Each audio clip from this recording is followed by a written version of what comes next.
know that most of what you've seen, read, or heard about Billy the Kid is untrue? My name is Gail Cooper. I'm a medical doctor and forensic psychiatrist. My specialty is murder case consultation for the defense. For 20 years, I've used my expertise to uncover the real Billy the Kid. Researching over 40,000 pages of archival documents and books, I've written the revisionist history. It's shocking, it's liberating, and I've written books demolishing the hoaxes, hijacking the history. My talks will share with you what I've found. Cover-ups, misinformation, and fakery, to use Old West lingo, will bite the dust.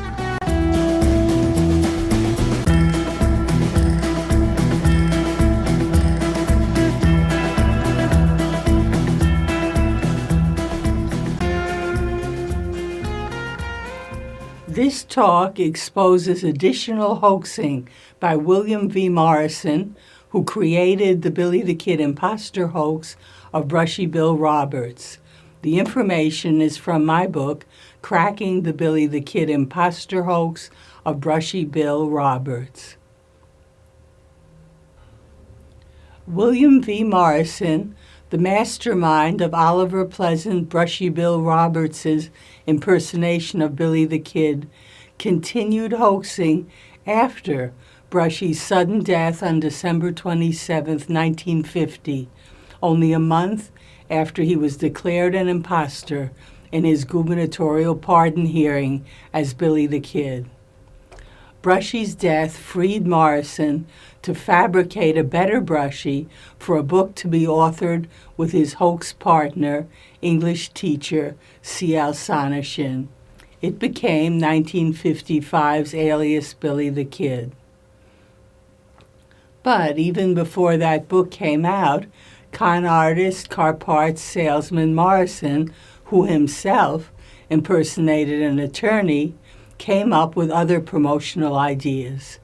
He knew that Brushy's pardon hearing with New Mexico Governor T.J. Mayberry had generated massive press. He saw no reason to abandon that attention-grabbing scheme. So Morrison first scammed excuses for Brushy's pardon hearing failure. He claimed the truth of Brushy's being Billy the Kid had been covered up by members of historical families and historians at Governor Mayberry's hearing. He made up that 91-year-old Brushy, who was actually 71, had been intimidated by the hearing's so-called memory tests, and that the so-called evidence packet he brought along had been ignored. It was ignored because Brushy was an obvious imposter, and anyway, it was just a meaningless mix of Billy the Kid documents, Morrison's fake search for the coroner's jury report, and 2 fake affidavits swearing Brushy was Billy. See Talk 54 link below on that evidence packet.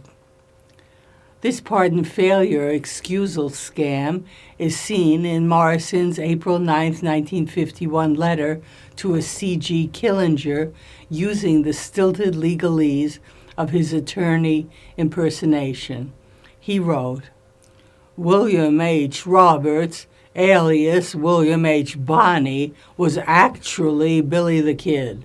We had definite proof, but we were not afforded a legal conference on the evidence. We submitted to a memory test in the presence of the McKinney and Garrett families and the public in general. He did not answer the questions as dictated by historians in a manner to their liking. Therefore, the governor refused to grant a legal conference on the evidence. There was no definite proof that Garrett killed anyone in Fort Sumner. Neither was there any evidence in the interview with Governor Mayberry." Morrison was hiding Brushy's laughable and fatal errors. For example, Brushy had claimed that as Billy, he was looking for some beef on the July 14, 1881 killing night because Fort Sumner's restaurant was out of steak. He said his name was Ali, which it was, and forgot to call himself the faked William Henry to mimic Billy's name. And he called Billy he instead of me. After Brushy's death, Morrison recycled the pardon seeking as posthumous, as well as proposing a book to be titled Billy the Kid Petition for Pardon. On January 23, 1953, he described that book to the executive editor of the New York Post, Paul Sand. Morrison wrote, "My last manuscript, Billy the Kid Petition for Pardon, has not been submitted to anyone yet. It includes all instruments, letters between the Kid and Wallace, and the letters of Walter Noble Burns, Jim East, and Judge William Burgess, which should be of interest to students of history. The probability of filing a petition for posthumous pardon is being considered at present." Morrison also stayed in touch with his original pardon petition attorney, Ted Andrus, of Andrus, Lipscomb, and Peticolas in El Paso, Texas. On January 28, 1958, Morrison wrote to him, "I have an opportunity to submit my manuscript on the pardon to a publisher in Denver. However, since I talked with T.O. Sam Myers last week, I've given more thought to an application for posthumous pardon. T.O., having talked with New Mexico Governor Meacham about the pardon shortly after the death of Brushy Bill, is of the opinion that the governor would make a close study of evidence and records made in the whole matter." Morrison added his trick of claiming Lew Wallace's pardon bargain with Billy Bonney applied to Brushy. Morrison wrote, "It is established that a valid contract had been entered into by and between the governor and the Kid. The evidence in the records prove that the governor had defaulted after the Kid had performed under the terms of the contract. In reality, Billy Bonney may have deserved a pardon, but imposter Brushy Bill under 2 at Billy's Fort Sumner fatal shooting obviously didn't, since he wasn't Billy." Morrison also filled in his hoax partner, Sonneshin, about this pardon stunt in a May 24, 1961 letter, 6 years after their publication of Alias Billy the Kid. Possibly Morrison hoped he'd write the pardon book too. Morrison wrote, "On May 30, I go to New Mexico on oral motion for the posthumous petition for pardon." Nothing came of Morrison's pardon scheming, but in the next century, profiteers would make Brushy's so-called posthumous pardon as Billy the Kid the centerpiece of their massive hoax, which they named the Billy the Kid case. It will be exposed in talks of its own. Trickster Morrison also recognized that publicity pay dirt was literally in the dirt of Billy the Kid's Fort Sumner grave. In those pre-DNA matching days, he wanted to dig up Billy's grave to fake that the remains looked like Brushy. This built on Brushy's claim that his partner, Billy Barlow, was shot dead and buried in Fort Sumner when mistaken for him as Billy the Kid. Actually, this scheme made no sense. According to the hoax, Brushy, Billy Barlow, and Billy Bonney looked the same, so the corpse should look the same for each of them, including real Billy, thus proving nothing. Morrison included this exhumation stunt in his May 24, 1961 letter to Sonneshin. He wrote, "I am attempting to complete the scientific investigation on the remains of those 3 graves, meaning the Fort Sumner Billy the Kid gravesite, which had side-by-side burials of Billy Bonney, Charlie Bowdry, and Tom O'Folliard. I have asked my MD brother in St. Louis to assist with an impartial anthropologist and ballistic expert from that police department. No more of those New Mexico politicians in anything I do up there. Morrison was still pretending that Governor T.J. Mabry had covered up that Brushy was Billy the Kid. In reality, since Morrison was no attorney, he was unaware that he had no standing, meaning legal justification, to be a petitioner for exhumation of human remains, with only kin and law enforcement having that right. Furthermore, by the next year, 1962, the Billy the Kid gravesite would become permanently blocked from exhumations by the case of a competing publicity-seeking hoaxer named Lois Telfer. In 1961, Lois Telfer had presented herself as Billy Bonney's kin, wanting to move his body from Fort Sumner to Lincoln, but her Tobacco County District Court exhumation petition was denied in 1962 based on Billy's body's uncertain location in the 3 grave site, risking illegal disruption of the other remains. She was further blocked by a relative of Charlie Bowdry's opposing her petition. In an ironic turn of events, Morrison inserted himself as a Billy the Kid expert for Lois Telfer's case. In a May 8, 1961 letter to Paul Baker, publisher of the Lincoln County News, he gave his input. It is apparent that the chairman of Lincoln County Commissioners has established the heirship of Kid from Thomas Bonney, a common ancestor of Miss Lois Telfer, misspelled, who came to America in 1634, or that Miss Telfer can establish the fact that she is the nearest kin of the Kid. I hope they have not resorted to that fraudulent copy of the New York Times announcing the purported birth of William Bonney in that city on November 23, 1859. Note that Morrison was backing Brushy's faked Buffalo Gap, Texas birthplace and December 31st, 1859 birth date as Billy the Kid. Adding comedy of 2 paralleling fraudsters was that on January 30th, 1962, Morrison was contacted as a Billy the Kid expert by Tobacco County's Assistant District Attorney John Humphrey, who was opposing Lois Telfer's petition.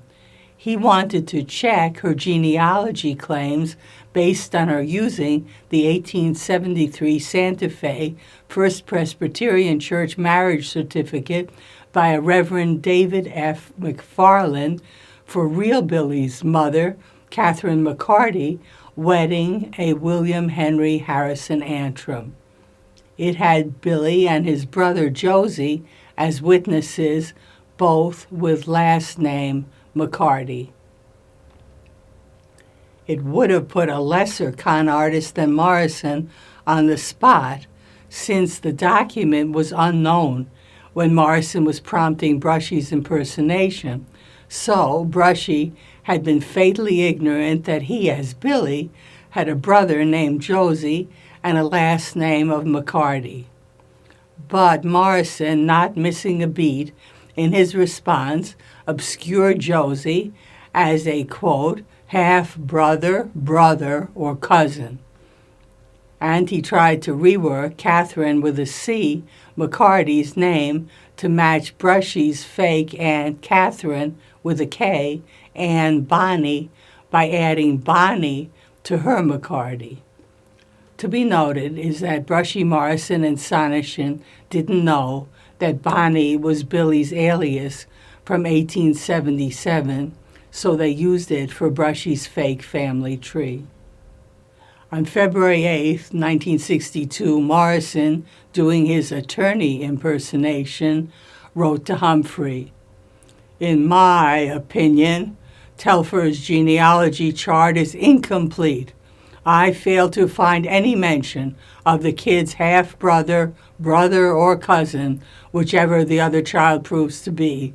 There is no doubt that the mother entered Colorado and New Mexico with 2 children. The marriage to William H. Antrim, recorded in the legal records in Santa Fe, is sufficient proof, as the 2 boys were there then." Granting the plaintiff Telfer's contention that the kid died sometime in 1881, he would have left surviving the other boy, who lived for many years subsequent to this time. She would have to dispose of this issue in proving she is next of kin. There is no legal proof that Catherine, misspelled with a K, McCarty, Bonnie, Morrison slipped in the Bonnie, died in September 1874 in Silver City, New Mexico, as contended by plaintiff. It is my firm belief that, at this late date, it would be almost impossible for Lois Telfer to establish her heirship in this case.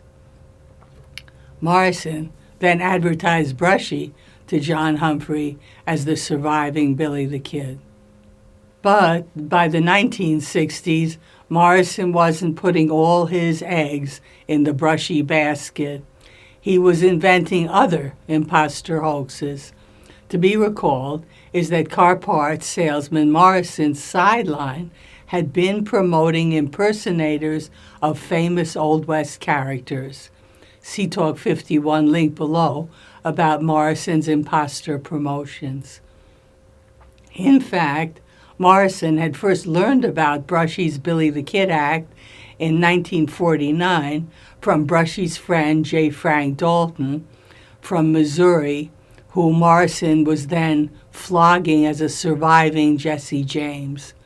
Initially, Morrison even used Brushy to vouch for Dalton as being Jesse James. In Morrison's network of imposters was also a Jim Hines from Florida, another original contact for Brushy. Hines had been impersonating Lincoln County War period outlaw Jesse Evans. Apparently, District Attorney John Humphrey's gullibility encouraged Morrison that he was a potential sucker for other schemes. So, in that February 8, 1962 letter to him, Morrison shifted focus from Brushy to a man he now claimed to represent, William Campbell.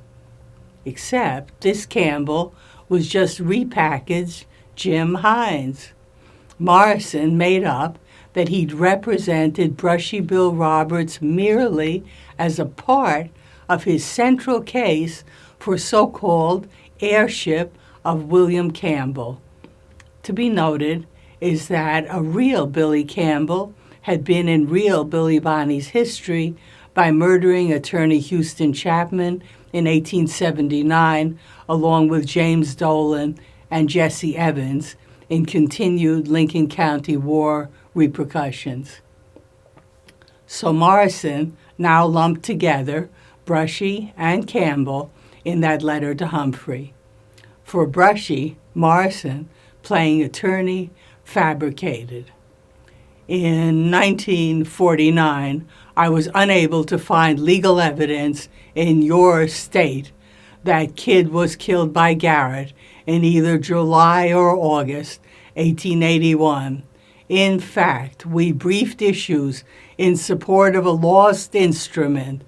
This is Morrison's faking no existing coroner's jury report.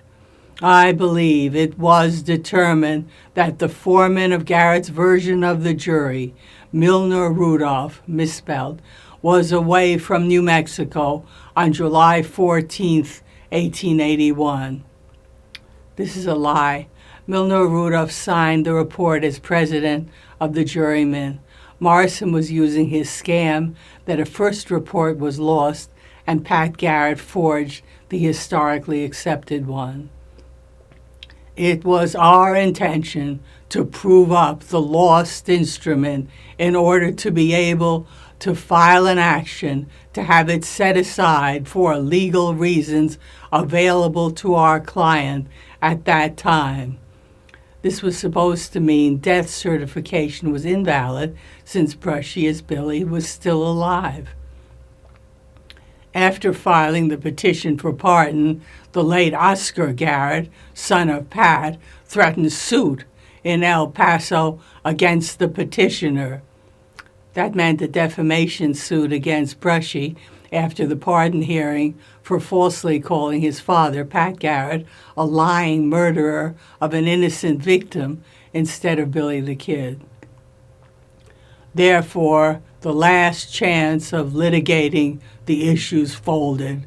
We were ready to offer proof that our client was one and the same person that had been tried in the territorial court of your state, and that the kid, under various aliases, was not killed as alleged.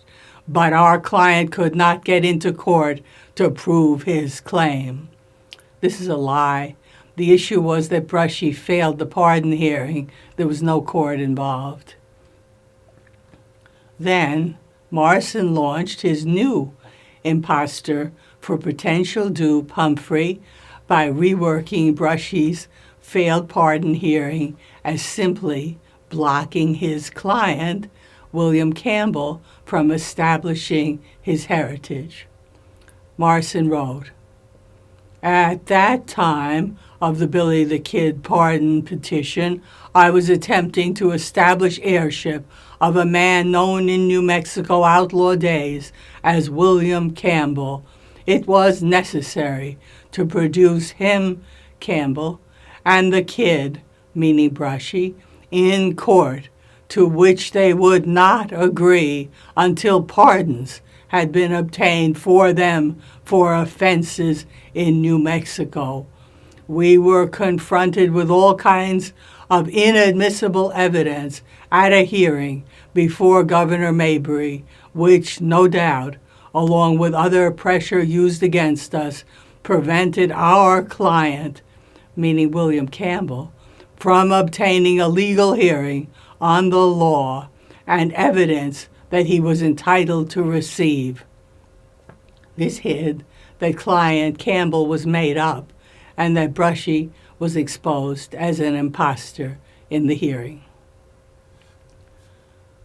Earlier, in 1955, Morrison had toyed with this new imposter hoax by adding Jesse James.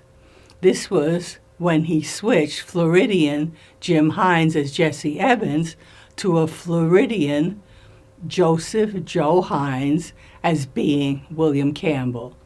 Morrison presented this hoax in a February 24th, 1955 letter to historian Carl W. Bryan. Morrison wrote, "In the beginning of my research, I had numerous interviews with an old-timer, Joseph L. Hines, in Florida. I have reason to believe that he and his brother were related to the James family. Joe Hines robbed with Jesse James.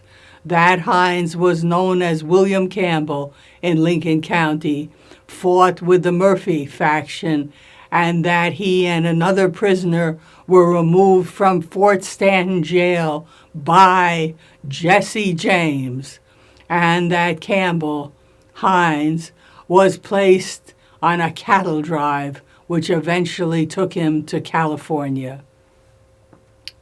For this fiction, Morrison garbled history. Billy Campbell was not in the Murphy faction. He was outlaw Jesse Evans's post-Lincoln County War gang member. In 1879, Campbell was arrested by Governor Lew Wallace, along with Jesse Evans and James Dolan, for murdering Houston Chapman, with all incarcerated in Fort Stanton. Jesse Evans and Billy Campbell were then aided in escape by a soldier at the fort named Texas Jack. Jesse James had nothing to do with this history. On March 19, 1955, Morrison floated his Hines Campbell Jesse James hoax to historian Philip J. Rash, stating he had secret information on Hines obtained in 1949 and might interview him again if he was living. Morrison wrote, "At the time I interviewed Hines, I was not interested in Campbell. I thought he," meaning Hines, "was just another old man claiming to have participated in Lincoln County War. I have formed an opinion that Campbell was not Jesse James, but a relative of the family. I was working on this airship at the time I ran into Roberts, who claimed to be Billy the Kid. They were old-time friends." Morrison continued to build this Hines Campbell James hoax in a March 5, 1956 letter to historian Carl W. Bryan. Morrison wrote, "Governor Wallace and others thought that Jesse James was William Campbell in Lincoln County. Although I have no legal proof at this time, I believe Hines was Campbell." In reality, Morrison was lying about Lew Wallace's Billy the Kid Outlaw Myth articles, in which Wallace faked drama by substituting name recognition Jesse James for unknown Lincoln County outlaw Jesse Evans. The articles had nothing to do with William Campbell. One is the June 18, 1881 Crawfordsville Saturday Evening Journal article titled "Billy the Kid, General Wallace Tells Why the Young Desperado of New Mexico Wanted to Kill Him." Wallace wrote, "A young lawyer named Chapman was murdered in Lincoln County, and for this were arrested 4 men, among whom was the notorious Jesse James under one of his many names."